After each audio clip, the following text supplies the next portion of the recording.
Kung masarap na yung pagkain, hindi ko maalasahan. May mga kayamanan sa loob ng bahay. Hindi ka naniniwala? Lasa. Panoorin mo yun. Kung paano lumang Ay, ano lasa? Ganun!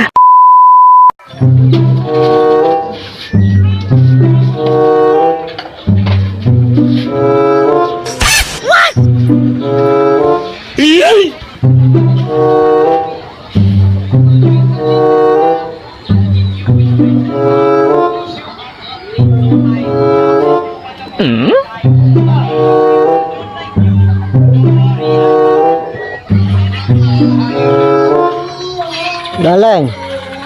Tikman mo nga. Kung masarap na yung pagkain, hindi ko maalasahan. may mga kayamanan sa loob ng bahay. Hindi ka naniniwala? Lasa. Panoorin mo yun. Kung paano lumang Ay, ano lasa? Ganun! Ang lasa ba? Kait!